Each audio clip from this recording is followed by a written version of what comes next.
Hello, friends. Today we are going to be reading The Most Magnificent Thing by Ashley Spires.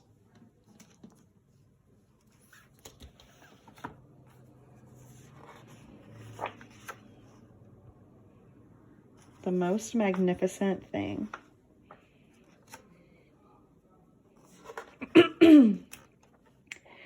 This is a regular girl and her best friend in the whole wide world.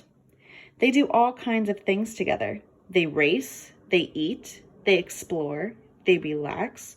She makes things. He unmakes things. One day, the girl has a wonderful idea. She's going to make the most magnificent thing. She knows just how it will look. She knows just how it will work. All she has to do is make it, and she makes things all the time. Easy peasy.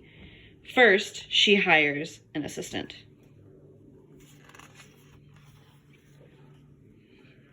Next, they gather their supplies. They set up somewhere out of the way and get to work.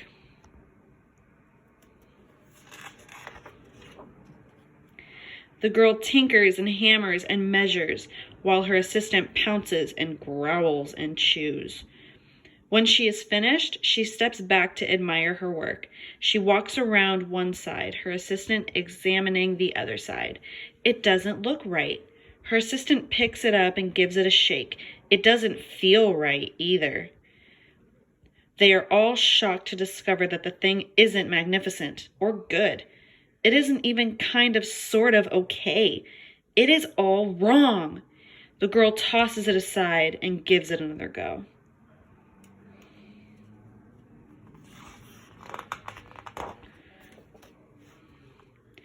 The girl saws and glues and adjusts. She stands and examines and stares. She twists and tweaks and fastens. She fixes and straightens and studies. She tries all different ways to make it better. She makes it square. She makes it round. She gives it legs. She adds antennae. She makes it fuzzy. She makes it long, short, rough, smooth, big, small. One even smells of stinky cheese. But none of them were magnificent.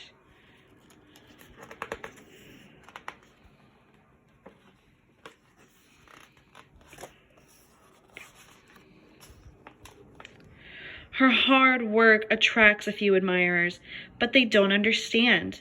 They can't see the magnificent thing that she has in her mind. She gets mad.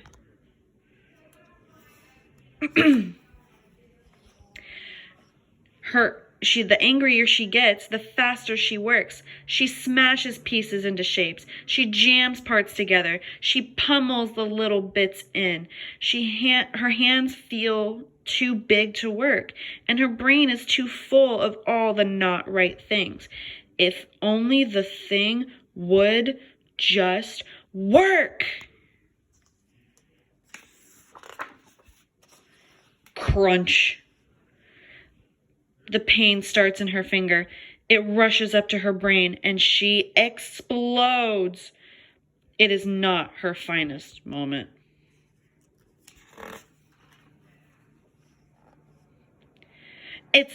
I'm no good at this. I quit. Her assistant suggests a walk. It's not much help at first, but before long, she starts to feel different. Bit by bit, the mad gets pushed out of her head.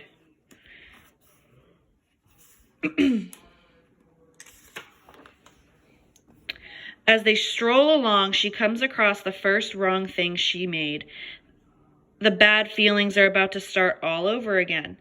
Then she notices something surprising. There are some parts of the wrong things that are really quite right. The bolts on one, the shape of another, the wheel to seat ratio of the next, there are all sorts of parts that she likes.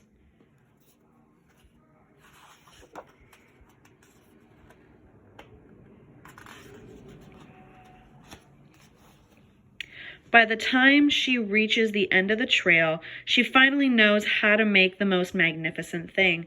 She gets to work. She works carefully and slowly, tinkering, hammering, twisting, fiddling, gluing, painting. Her assistant makes sure there are no distractions. This is the perfect thing to ward off bears. This will stop that leak. This one's all wet. The afternoon fades into evening. Finally, she finishes. She alerts her assistant.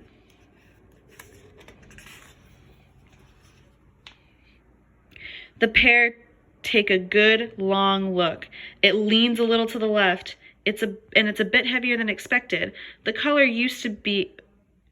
could use a bit of work too, but it's just what she wanted. They climb aboard and take it for a spin. They are not disappointed. It really is the most magnificent thing. The end.